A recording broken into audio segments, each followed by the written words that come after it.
नमस्कार, मी तृप्ती मसाला मस्ती या यूट्यूब चॅनलवर आपल्या सर्वांचं स्वागत करते। आज आपण बनवणार आहे मेथीचे पराठे। चला तर मग रेसिपी बघूया। मी येथे मेथी छान स्वच्छ निवडून घेतलेली आहे। याच्यामध्ये आपल्याला फक्त मेथीचे पानं घ्यायचे आहेत। मेथी छान स्वच्छ धुवून झाल्यानंतर आपल्याला अगदी बारीक अशी चिरून घ्यायची आहे। जितकी तुम्ही बारीक चिराल तितके तुमचे पराठे अगदी छान होतील।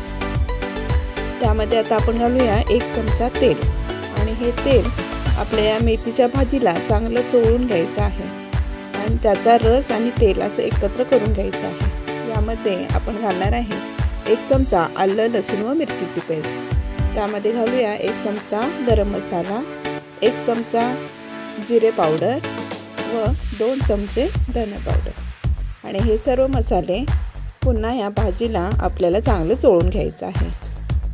आता यामध्ये आपण दही घालणार आहे। जवळपास इथे मी 3 चमचे दही वापरलेलं आहे।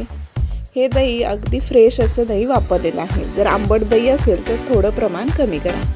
त्यानंतर याच्यामध्ये मीठ घालूया व अर्धा चमचा हळद व अर्धा चमचा हिंग घालू आणि हे पुन्हा या भाजीला आपल्याला छान मिक्स करून घ्यायचं आहे। आपण आता याच्यामध्ये उकडून घेतलेले 2 मध्यम आकाराचे बटाटे घालणार आहे। बटाटे घातल्यामुळे पराठे छान मऊ लुसलुसीत होतात। कधी कधी काय होतं, आपण पराठे करून ठेवलं आणि जर जास्त वेळ झाला तर पराठ्याचे तुकडे होतात आणि खायला सुद्धा कोरडे लागतात। दही व बटाटा घातल्यामुळे पराठा कोरडा होत नाही, त्याशिवाय तो तुटत सुद्धा नाही। यासाठी आपल्याला उकडून घेतलेले बटाटे घालायचे आहेत। इथे मी बटाटे कुस्करून घातलेत, तुम्ही किसून घातलात तरी चालेल। त्यानंतर मी याच्यामध्ये 4 चमचे बेसनाचं पीठ घातलेलं आहे।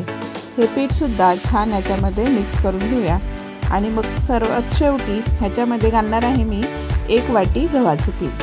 हे पीठ घालत असताना जितके तुम्ही पराठे बनवणार असाल तितकंच तुम्ही याच्यामध्ये पीठ घाला व थोडंसं पाणी घालून आपल्याला याचा घट्टसर असा गोळा तयार करायचा आहे।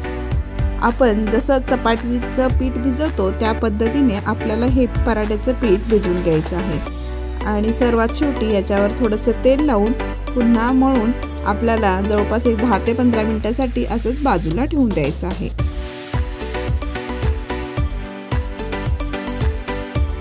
10 ते 15 मिनिटं झाल्यानंतर आपण आता पराठा करायला घेणार आहे।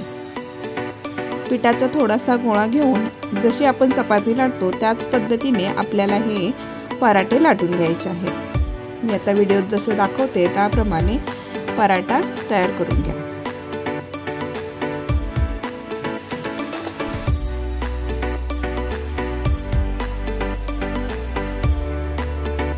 पीठ जर तुमचं पातळ झालं तर तुम्ही याच्यामध्ये थोडंसं गव्हाचं पीठ पुन्हा ॲड करू शकता व थोडं घट्टसर करून लाटायला घेऊ शकता। याच्यामध्ये दही आणि मेथीला जर पाणी सुटलं तर पीठ थोडं सैलसर होतं आणि आपल्याला पराठा लाटायला जमत नाही।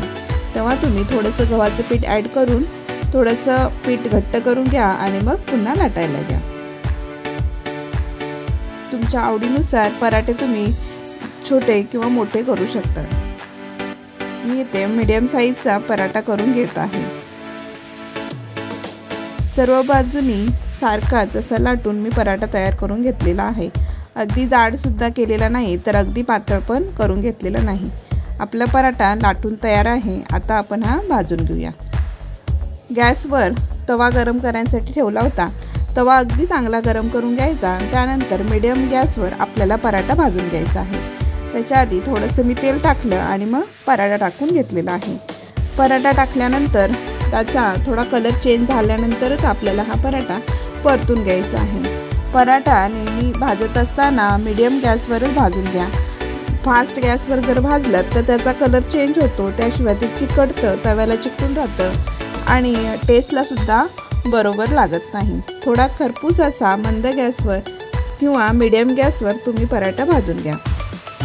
तेल लावून दोन्ही साईडून छान असा भाजून झाल्यानंतर आपण याला तूपसुद्धा लावणार आहे। तूप लावल्यामुळे पराठ्याला एक छान टेस्ट येते आणि पराठा मऊ राहण्यासाठी मदत होते।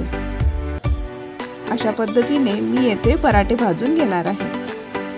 व्हिडिओ तुम्हाला आवडला तर लाईक, शेअर व सबस्क्राईब सबस्क्राईब करा। अशा पद्धतीने मी सर्व पराठे येथे तयार करून घेतलेले आहेत। हे पराठे तुम्ही मुलांच्या डब्याला सुद्धा देऊ शकता। आदल्या रात्री तयारी करून सकाळी घाई गडबडीत तुम्ही हे असे पराठे करून देऊ शकता। इथे तुम्ही बघू शकताय मी पराठा हातामध्ये चुरून दाखवते तर त्याची छान अशी दडी पुन्हा आहे तशी तयार होते। अशा पद्धतीने आपले हे मऊ लुसलुसीत असे पराठे तयार झालेले आहेत। व्हिडिओ कसा आवडला तो कमेंटमध्ये नक्की सांगा। धन्यवाद।